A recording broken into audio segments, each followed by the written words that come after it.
E aí, galera, tudo bom?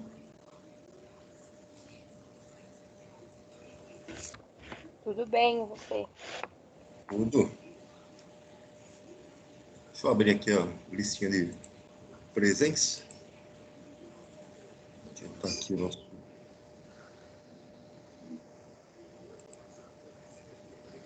Dá para ver aí, pessoal? Dá sim, Jota. Amanda? André Oliveira? Arthur? Presente. Beatriz Sabino? Beatriz Xavier? Presente. Kaique? Presente. Caroline? Presente. Celina? Presente. Christian? Eu? Ela? Petraroia? Giovana Anjos? Eu, Jota. Giovana Mendonça? Giovana Sena? Presente. Giovanni? Guilherme Oliveira? Gustavo Fernando? Gustavo Matheus? Heloísa? Presente, Jota. Henrique? Gabriel? Henrique Silva? Igor? Isabel? Presente. Isabela Vieira? Presente. Isabela Perini? Presente. Isabela Ferreira? Presente, Jota. Israel? Jackson? Jéssica? João Pedro? Presente. João Victor Cabral? João Victor Guirado? Júlia de Paula? Vitória? Júlia Borges? Laura? Presente. Leonardo? Letícia Camarinho? Presente, Jota. Letícia Nascimento? Agora, o que a harmonia fez, né? Em Yeah. alguns anos, Eu. e no ano passado ela fez uma avaliação de Matheus Henrique? que daí é por pessoa. Por isso? Jota. Oi. Isso, Presente. para mim, eu tenho 10 anos de casa, Jaqueline, eu Pena. falo com você. Ainda não está Augusto. explicado de uma forma que eu Ixi, acho, a Renata tá dando aula, hein? tá? Qual que eu acho a forma. Aí, ó. Pedro Augusto? Henrique de Paula? Pedro Henrique Neiva? Pedro Paulo? Eu. Lopes? Rafaela? Raíssa? Sofia? Aqui. Stephanie? Tiago? Thomas? Vinícius Lopes? Vitor Alexandre? Vitor de Brito? Alguém perdeu a chamada aí, turma?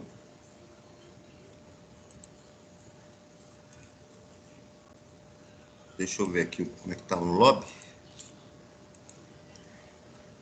Quem que levantou a mãozinha aqui? Pedro de Paula, beleza. Deixa eu marcar. Jota. Oi. A Amanda, o Guilherme e o André falaram que estão sem microfone, por isso não responderam a chamada. Amanda está desmicrofonada. Nosso neologismo. André também está desmicrofonado.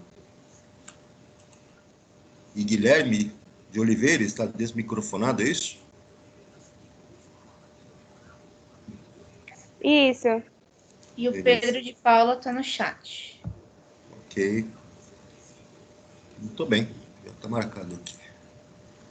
Deixa eu colocar então, para vocês verem aqui a provinha do Enem. Nós paramos no de 2018, é isso?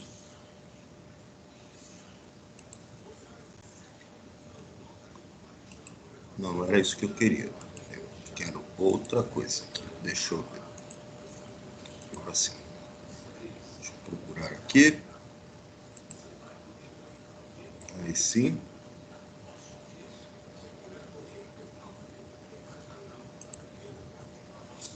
Estão lembrados disso aqui, pessoal? Era a prova de 2018, né? Chegamos a fazer essa questão 99? Sim. Fizemos, né? Agora vem a questão 100, DNA, bem.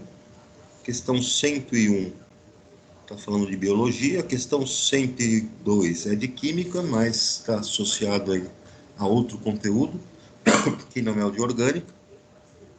Adiante aqui, a questão 103 é de acústica, ondulatória, né? Som. Questão 104, questão aqui de física, mecânica. Questão 105 é de química, mas é de estrutura atômica, não é o conteúdo que nós estamos vendo agora, depois a gente volta. Questão 106 de biologia. Questão 107 também de biologia. 108, questão de física, cinemática. E lá na questão 109, agora sim, uma questão de química orgânica. Deixa eu diminuir aqui o tamanho e dar uma olhadinha nela e ver se dá para encarar.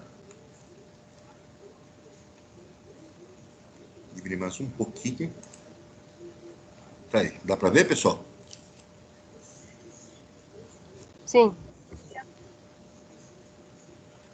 E aí? Pega agora, deixa, como é que faz com ela?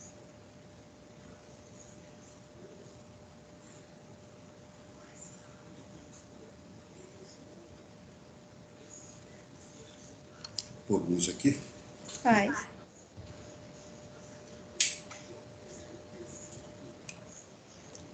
Três minutos, no máximo.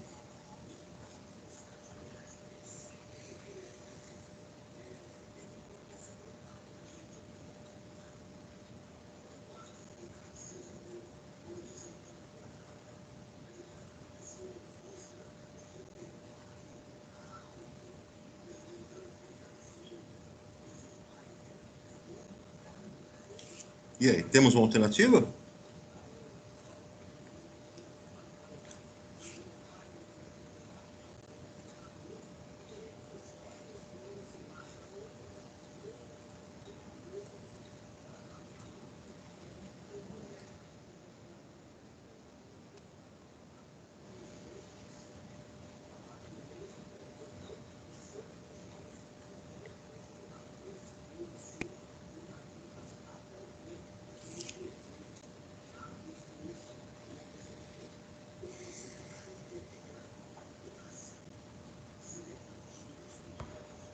B?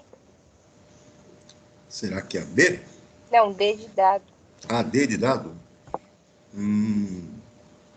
Quem dá mais?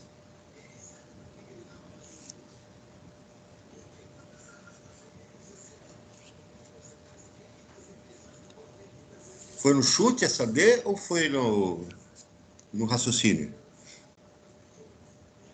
Foi o raciocínio, mas que eu não tenho certeza se tá muito certo. Foi um negócio meio solto. Como é que você raciocinou? Que, tipo Se assim, você- só tinha, tipo, das que tem aqui, de todas as alternativas, a 4, que é a D, ela tem menos elementos, só tem ligação simples. Todas têm também, mas todas têm mais, tipo, ou tem um nitrogênio a mais, ou tem oxigênio, hidrogênio e nitrogênio, e a 4 é mais simplinha. Essa questão, ela não está dentro do nosso catálogo de reações orgânicas que nós conhecemos, ó, né? É um outro tipo de reação que vai envolver aí uma certa reatividade. Nesse tipo de reação, então, o que nós vamos observar aqui? Deixa eu ampliar um pouquinho para ver com o enunciado aqui com vocês.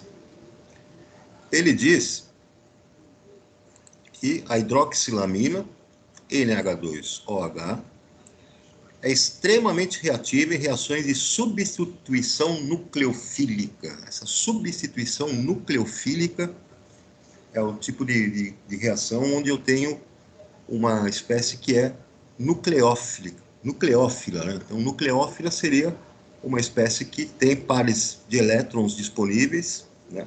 E envolvendo outra substância que tem um núcleo, né, de carga positiva, que tem uma certa atração pelos elétrons da outra espécie. Esses elétrons estão disponíveis no nitrogênio.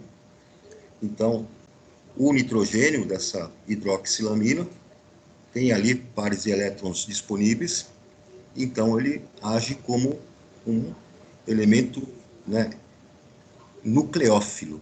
Enquanto que eu tenho lá no anidrido acético, eu vou ter a substituição acontecendo no anidrido acético, porque vai ter uma espécie lá que tem avidez, né, por elétrons, então vai ser uma espécie eletrófila. Então vejam, quando ele colocou a reação aqui, nós observamos que tem um anidrido acético e a nossa hidroxilamina. Na reação, então, houve aqui, ó, uma separação, estou colocando aqui, ó, essa separação, onde um primeiro pedaço, vou colocar em outra cor aqui, esse primeiro pedacinho que está aqui, ele sai e forma aqui esse produto, o nosso ácido acético. E o outro produto é derivado desse outro pedacinho aqui, em amarelo, que vai formar, então, esse produto A. Então, reparem que o NH2, ele sai e se combina nesse pedacinho em amarelo, que aparece aqui.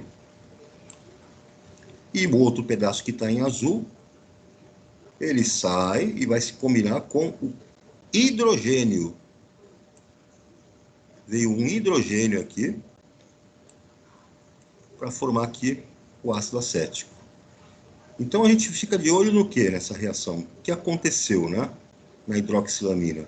Ela manteve o grupo NH2 em um dos produtos, o produto A, e um dos hidrogênios veio formar o outro produto. Houve uma disponibilidade de hidrogênios, né, na hidroxilamina para ter a formação do produto A. E há uma formação também, uma outra reação, onde se forma um produto B. No produto B, eu tenho uma configuração da cadeia formada um pouco diferente do produto A. Mas notem que eu tenho ainda a formação do ácido acético. Ainda tem a entrada de hidrogênio aqui. Tem que ter hidrogênio disponível para ter formado o ácido acético, além do produto B. E aí ele diz o seguinte, né? Um enunciado. O produto A é favorecido em relação ao produto B por um fator de 10 elevado à quinta potência. Então, o produto majoritariamente, que vai ser formado é o produto A, apesar de formar um pouquinho, muito pouco do produto B. Em um estudo de possível substituição do uso de hidroxilamina, foram testadas as moléculas numeradas de 1 a 5. Então, ele colocou aqui 5 possíveis substitutos lá para hidroxilamina. E ele quer saber, então, dentre as moléculas testadas, qual delas, né, apresentou menor reatividade. Bom, quem vai ter menor reatividade entre essas 5? Eu vou procurar, entre elas, as moléculas que possuem os elementos que vão ter que compor no nosso produto A. E essas moléculas, evidente, devem ter nitrogênio, devem ter oxigênio e devem ter hidrogênio. São os elementos que compõem a hidroxilamina. Para substituir a hidroxilamina, eu vou precisar, então, de alguma substância que contém esses 3 elementos. E o que acontece? Como eu vi na reação lá em cima, que eu preciso de moléculas que forneçam hidrogênio para a formação do ácido acético, eu preciso que seja liberado hidrogênio aqui. Todas elas, então, devem apresentar hidrogênio para substituir. Aquela molécula que não tiver hidrogênio disponível é a que vai ser menos reativa. Então, vejam que a molécula 1, ela tem um hidrogênio aqui, ó, disponível, e outro hidrogênio disponível aqui também. Então, ela vai ser reativa. A molécula 2 tem esse grupo NH2, tem 2 hidrogênios disponíveis. Ela também vai ser reativa. A molécula 3 também tem hidrogênio disponível e hidrogênio disponível. Também vai ser reativa.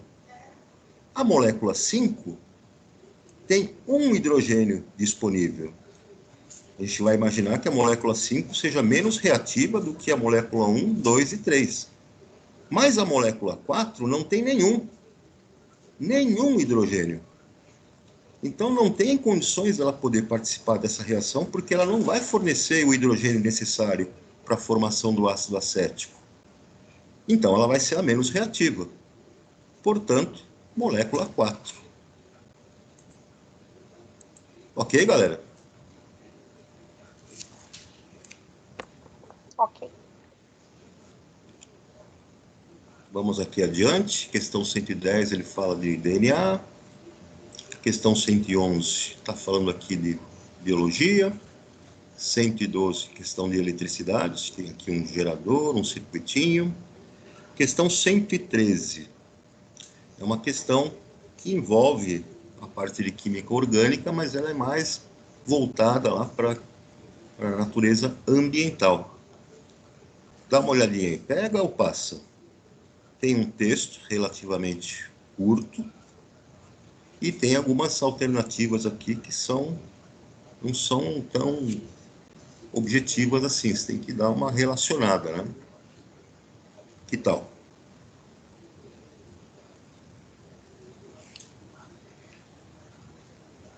Se eu reduzir aqui vai ficar muito pequeno, então depois que vocês lerem a primeira parte eu volto lá. É só me avisar.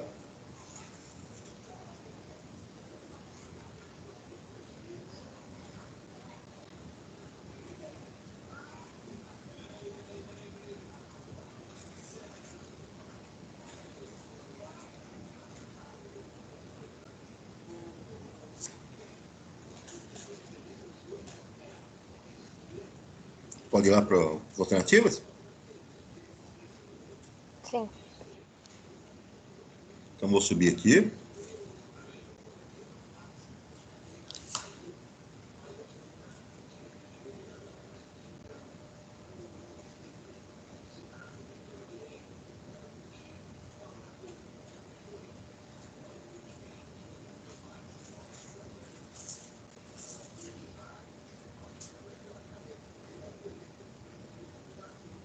E aí, temos uma resposta?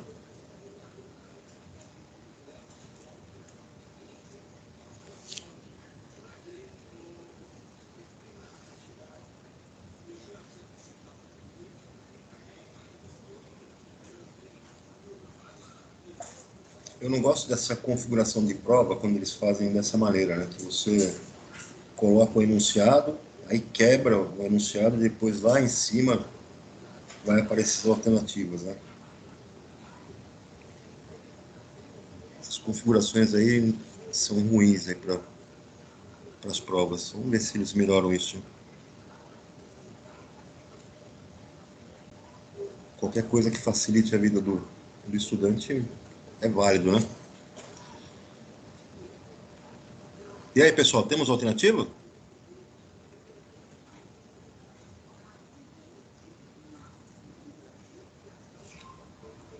A. Será que é A? Quem dá mais? Quem discorda? Tem alguém que acha que seja outra? Vamos ler lá de novo o enunciado.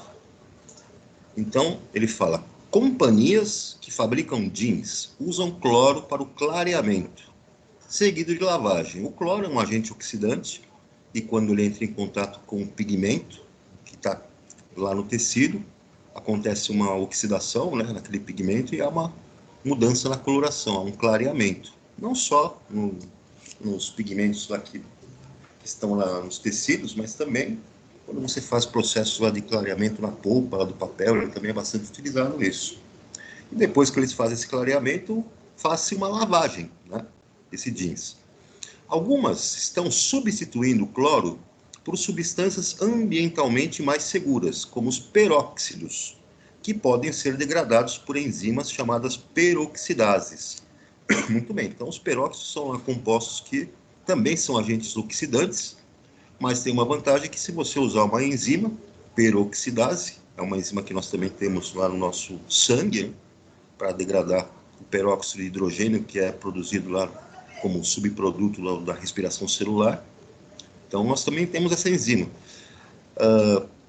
Pensando nisso, pesquisadores inseriram genes codificadores de peroxidases em leveduras cultivadas nas condições de clareamento e lavagem dos jeans e selecionaram as sobreviventes para a produção dessas enzimas. Então, os caras fizeram lá um processo biotecnológico, pegaram lá genes, né, fizeram uma modificação genética no material genético de umas leveduras, e essas leveduras, então, passam a produzir essas enzimas. Então, vamos lá. Nesse caso, o uso dessas leveduras modificadas objetiva a quê, né? Qual é o nosso problema? O problema que disse aqui o enunciado é que quando você faz o processo de clareamento é usado cloro. E depois você lava. Você lavou esse cloro, então vai ser carregado lá naquela água que você usou no processo de lavagem. Essa água vai parar lá no processo, né, de entrada lá em esgoto, vai parar em rio, vai parar enfim, reservatório. E você tem um problema desse cloro, porque ele vai causar problemas ambientais. Então, temos que remover esse cloro da parada, né? Vamos colocar lá essas enzimas, né, peroxidase. Por quê? Porque nós vamos usar peróxido. Vamos trocar o cloro pelo peróxido, uso a levedura para ela produzir a peroxidase, e o meu, né, resíduo lá de lavagem que eu fiz não vai ter cloro, vai estar, né, ambientalmente mais seguro. Então, aqui, pessoal, vem aqui a alternativa é associar ação bactericida ao clareamento. Ninguém falou que as nossas leveduras iam atacar e destruir bactérias. Item D, aumentar a resistência do jeans a peróxidos. Não tem nada a ver, o peróxido ele vai ser usado para clarear o jeans, né, e não para aumentar a sua resistência. Não foi isso que o texto disse. Elevar a capacidade de clareamento do jeans? Não, o clareamento, quanto à capacidade, o cloro é muito capaz de fazer isso. É eficaz, só que ele dá um problema ambiental. Então, já tiramos aqui 3 absurdos, né? Item B, eliminar a necessidade de tratamento de água consumida. Olha só, você vai ter que tratar a água que você libera, não a água que você consome. E a água que você consome, ela necessita de um tratamento de qualquer maneira, usando ou não o cloro em clareamento. Portanto, a alternativa A, né? Reduzir a quantidade de resíduos tóxicos nos efluentes da lavagem. Esse aqui é o objetivo. Então, é uma questão fácil, somente de interpretação do texto, né? A questão 114 é de termoquímica, nós vamos voltar nela depois. Temos aqui a questão 115 de biologia. Questão 116 de química, ela envolve eletroquímica, né? Processos aqui como baterias, né? Reações de óxido-redução, vamos voltar nisso depois. A questão 117 envolve a biologia. Questão 118 de química, mas aí eu tenho o conteúdo de estrutura atômica, né? Nós vamos voltar nela depois. A questão 119 de biologia. Questão 120, questão de física, tá? Eletromagnetismo, eletricidade. Questão 121, manejo do solo, né? É uma questão aí que envolve a parte de química geral, também envolve a parte da química, da físico-química, né? Envolve aí os equilíbrios químicos, envolve pH, não está muito associada aqui à questão da química orgânica, nós vamos voltar nela depois. A questão 122 está aqui de física, né? Cinemática. A questão 123 é uma questão que envolve aí a parte de química, né? A questão dos combustíveis, a questão do ciclo do carbono, os processos, né? Transformações energéticas. Vamos voltar aqui depois. Questão 124. Pega ou passa? Está falando de petróleo, hidrocarbonetos.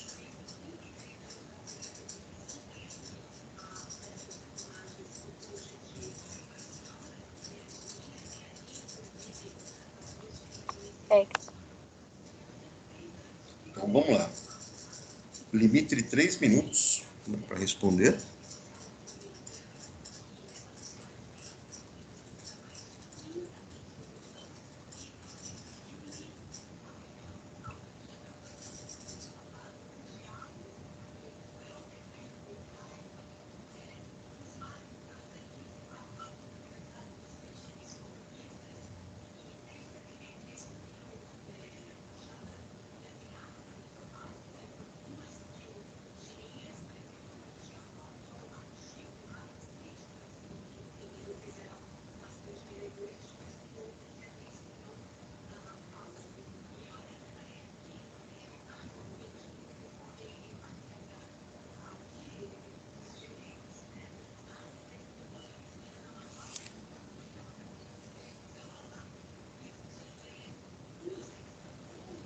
E aí, turma, temos uma alternativa? A. Alternativa A. Alguém discorda?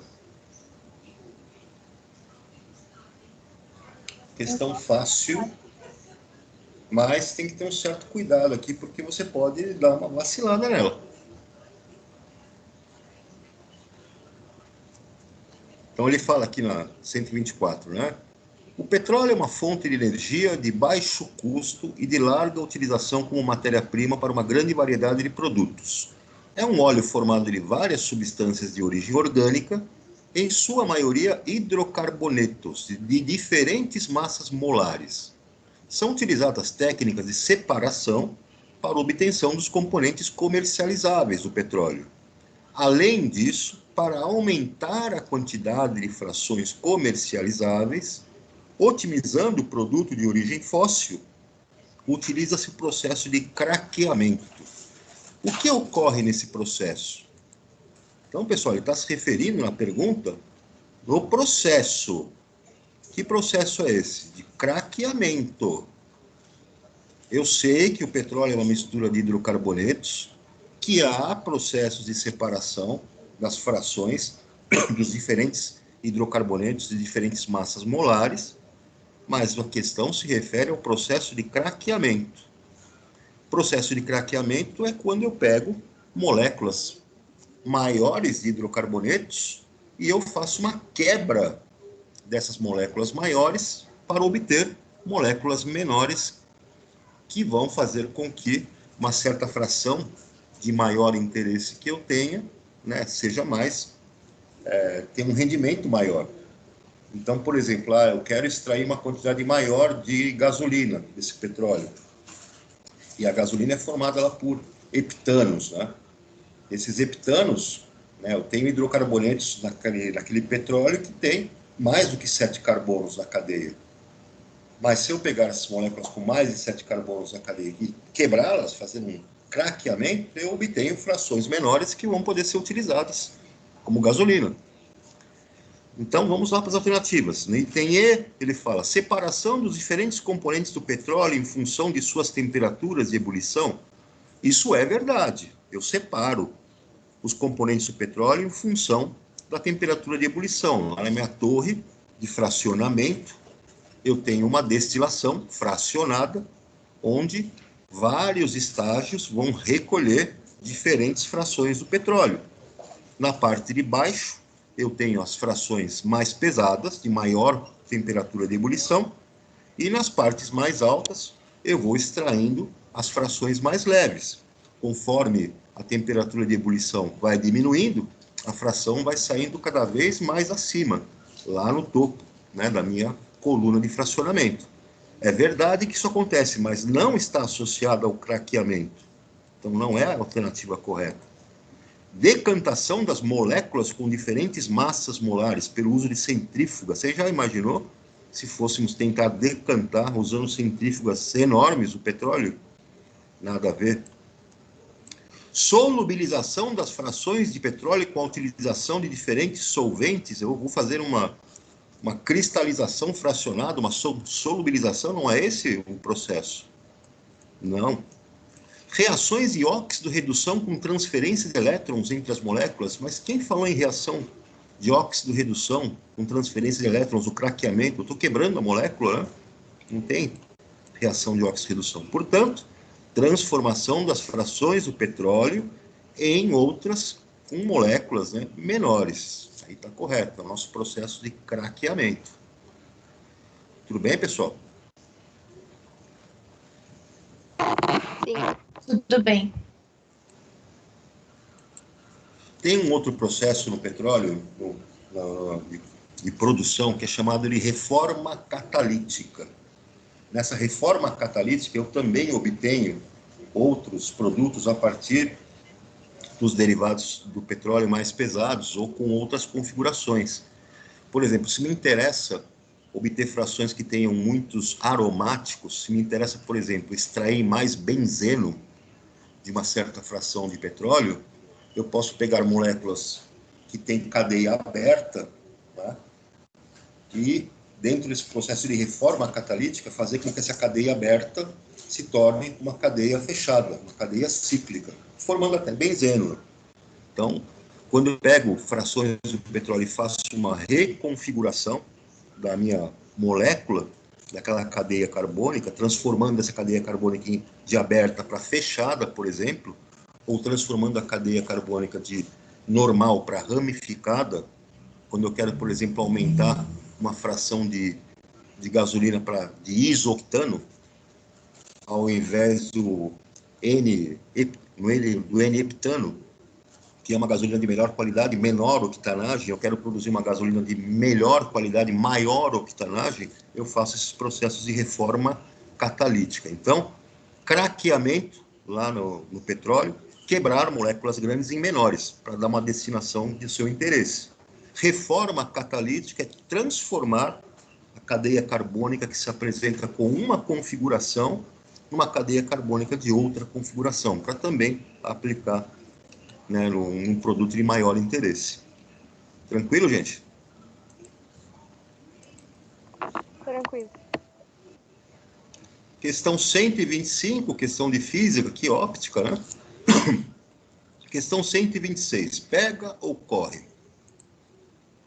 De novo, vem as histórias dos tensoativos, detergentes, aquela história toda que sempre cai em todas as provas. E nesse ano vai cair de novo, não tenham a menor dúvida.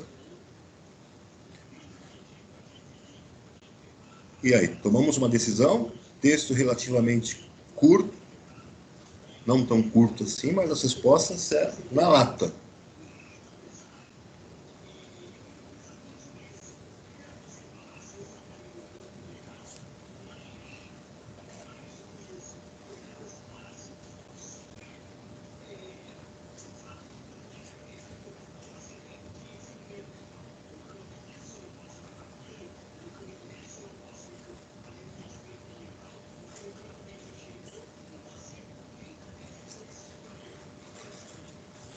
Isso vai de encontro ao que nós estávamos discutindo lá na primeira aula, né?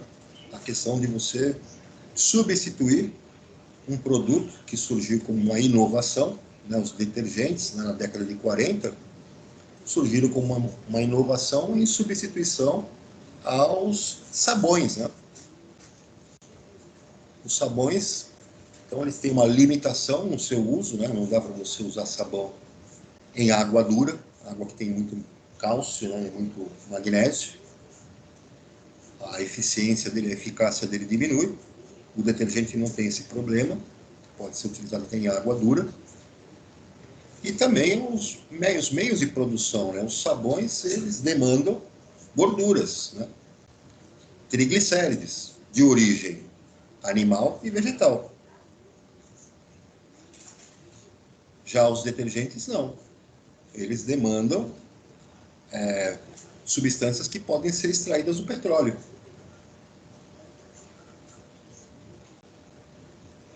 Mas os primeiros, né, tinham essa condição de não serem biodegradáveis. Então, extremamente poluentes, né? Permaneciam na natureza. Isso foi resolvido, né, com a introdução de tensoativos biodegradáveis. E aí, pessoal, temos uma alternativa? B. B. Alguém discorda? Não, eu concordo. Então vamos lá para o texto, né? Tensoativos são compostos orgânicos que possuem comportamento anfifílico. Tensoativo tem esse nome porque eles mudam a tensão superficial da água. Quando eles entram em contato com a água, então, como são moléculas anfifílicas, significa que essa molécula tem um lado polar e um lado apolar.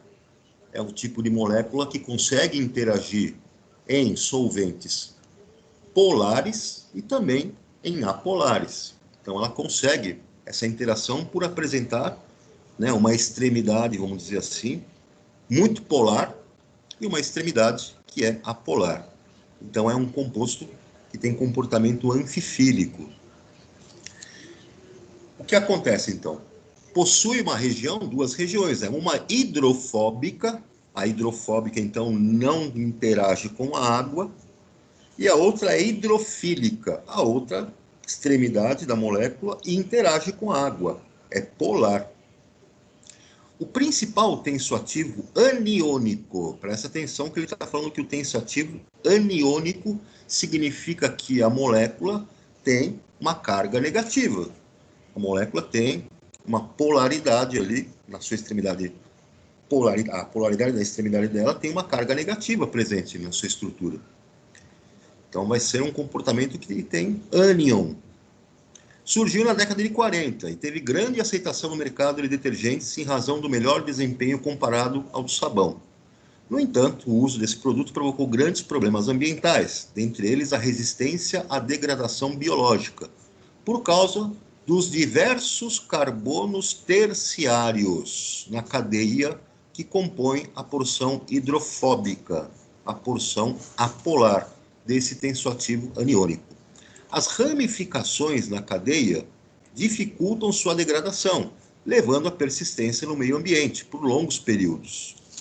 Isso levou à substituição, na maioria dos países, por tensoativos biodegradáveis, ou seja, com cadeias alquílicas lineares. Então, uma cadeia alquílica é uma cadeia que tem muitos carbonos. Cadeia carbônica. E ela é linear no sentido de não ter ramificações. Para existir ramificações numa cadeia carbônica, eu preciso ter carbono, né, terciário, carbono que está ligado a outros três. Senão, não tem como haver, né, ramificação. Todo carbono presente numa ramificação da cadeia carbônica principal tem que ser pelo menos um carbono terciário. Tem até os quaternários, né?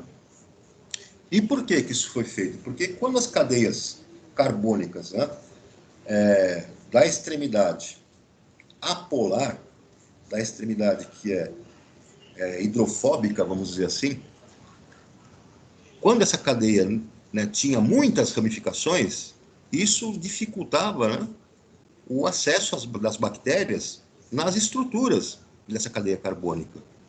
Então, era difícil para as bactérias poderem agir na degradação, porque a área disponível para o acesso, né, a essas cadeias, devido às grandes quantidades de ramificações, dificultava, então, a ação das bactérias, porque as enzimas que as bactérias produziam para poder se alimentar dessa substância não agiam, não havia encaixe dessas enzimas. Vocês sabem que as enzimas têm aquela situação onde eu preciso ter aquele encaixe chave e fechadura.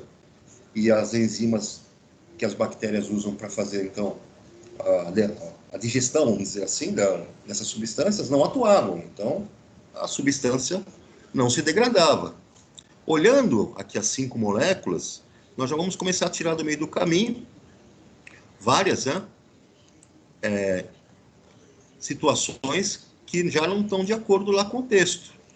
Então, olhando aqui para as nossas alternativas, eu tenho essa primeira molécula aqui no item A. No item A, eu vejo que esse tensoativo, ele não é aniônico. Ele não tem carga negativa na sua estrutura. É uma molécula que não tem nem carga positiva e nem carga negativa. Então, está fora do que ele falou. O nosso tensoativo tem que ser aniônico. Então, cai fora. Olhando aqui na alternativa C, eu tenho um tensoativo aniônico. Ele tem aqui o grupo SO3-, de ácido sulfônico, né? É um derivado do ácido sulfônico. E eu tenho aqui uma cadeia carbônica, né, linear, até aqui. Bom, se eu tenho cadeia carbônica linear, eu tenho aqui ele é aniônico, mas aí o que não pega com relação ao texto é que não tenho muitas ramificações nessa estrutura. A cadeia aqui, pessoal, ela é uma cadeia carbônica sem ramificações. O detergente, citado no texto, lá na década de 40, ele é aniônico, ele tem muitos carbonos terciários, o que significa que ele tem muitas ramificações. E aqui, ó, não rola. Se eu pegar esse outro, no item D, ele tem uma cadeia carbônica linear, não tem carbonos terciários também, muitas ramificações, a cadeia linear, e além de tudo, ele é um tensoativo catiônico. Olha o N+ aqui, ó. Ele é um quaternário de amônio. Mesma coisa esse outro, no item E. Apesar de ter carbonos terciários aqui nas ramificações, olha os carbonos terciários aqui. Ele é catiônico. Ele tem N+ aqui, carga positiva. Então, a alternativa correta é o nosso amiguinho aqui, item B. Ele é aniônico, porque tem esse grupo funcional, SO3-, é a parte, né, polar, é a parte hidrofílica. E ele tem, ó, a cadeia aqui do benzene, mais cadeias carbônicas todas aqui, ó, com várias ramificações, vários carbonos terciários. 1, 2, 3, 4, 5 carbonos terciários.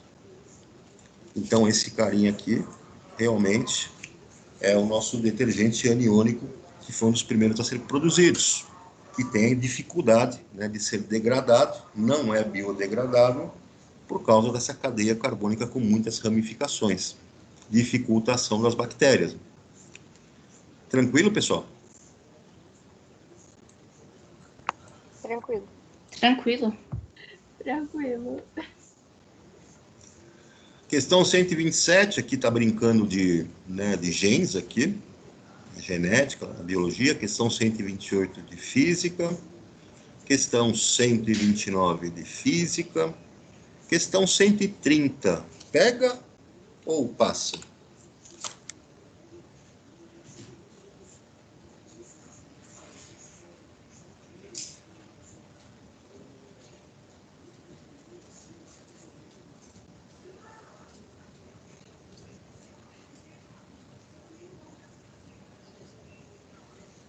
Dá para encarar?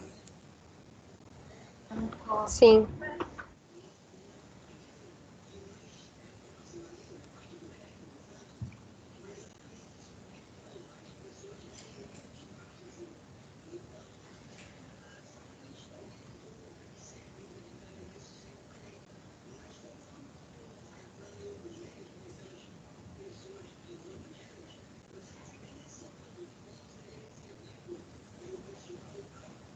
E aí, pessoal, qual a alternativa?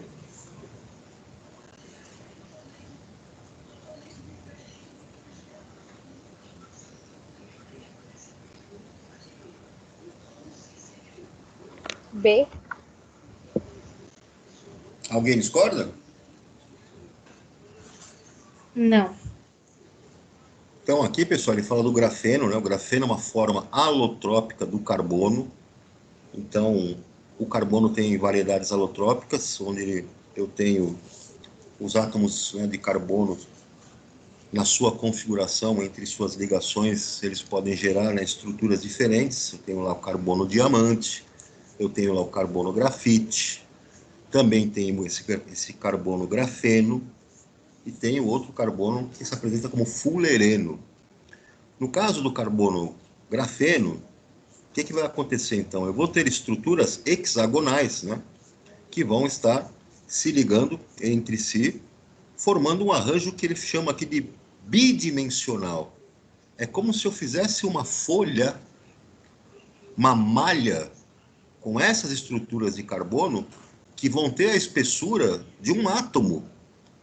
E essa folha, com a espessura de um átomo, essa malha, eu consigo então imaginar que eu posso dobrá-la, enrolá-la, para construir o quê? Nanotubos.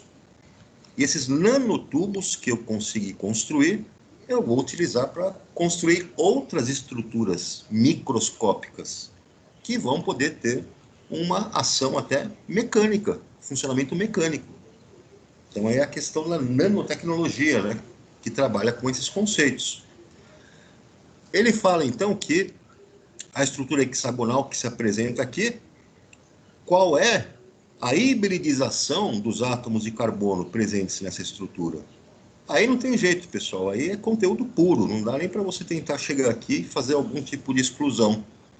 Você poderia, eu estudei lá química geral, eu vi lá que tem os orbitais, lá, os subníveis S, P, D e F, pode até lembrar que o carbono lá na sua distribuição eletrônica não tem subnível D, né? O carbono é um não metal. Quem tem subnível D vão ser aqueles carinhas lá na camada de valência, né? Com seus metais, no caso. Então, o nosso carbono, por não ser metal, não deve ter esse D. Então, o cara que foi até o primeiro ano e depois no terceiro ano em química ele esqueceu, só passeou, só dormiu, ele poderia até falar, o carbono não tem D, eu lembro da aula do primeiro ano lá que o carbono tem a distribuição 1s2, 2s2, 2p2, então aqui D não tem, D também não tem, mas aí chegou aqui ele roda, né? Porque agora, o que eu faço da vida? Então lembrar, quando eu tenho a hibridização do carbono, onde ele faz ligações simples com geometria tetraédrica, são 4 ligações simples que ele faz, eu tenho, né, a hibridização do tipo sp3. Quando o carbono faz a dupla ligação, ele adquire a geometria trigonal plana. E quando o carbono faz tripla ligação, ele adquire a geometria linear. Eu não tenho duplas ligações entre os carbonos nessa estrutura, mas a forma com que ele está arranjado aqui, é a forma trigonal. A quarta ligação que cada um desses átomos faria, ela não ocorre entre os átomos de carbono. Na verdade, eu tenho elétrons livres circulando em toda essa malha. Então, permitindo a estabilidade eletrônica de cada um dos átomos de carbono. Então, veja, eu não tenho geometria tetraédrica, eu não tenho geometria linear, o que eu tenho aqui é trigonal, né, plano, porque isso aqui formou, né, uma estrutura plana, arranjo bidimensional. E se a geometria é trigonal plana, a hibridização só pode ser sp2. Tudo bem, pessoal? Sim. Sim. Deixa eu ver se tem mais alguma questão de orgânica aqui nesta prova. Tá aqui. Questão 132. É que agora nós estamos com o tempo em cima, né? Vocês têm alguma palestra hoje? Tem aula meio-dia? Tem aula meio-dia, mas não sei se é palestra. Tá. Vou fazer o seguinte, então. Vou voltar nessa questão 132, lá na próxima aula. Tem a ver aqui com química orgânica. A questão 135 também. E aí depois nós vamos para a prova de 2019, lá do ano passado. Tranquilo, galera? Tranquilo. Beleza, então, pessoal. Até mais para vocês, um abração, se cuidem, fiquem com Deus e até nosso próximo encontro. Até, Jota. Tchau, professor. Tchau, galera. Um abração. Tchau, tchau.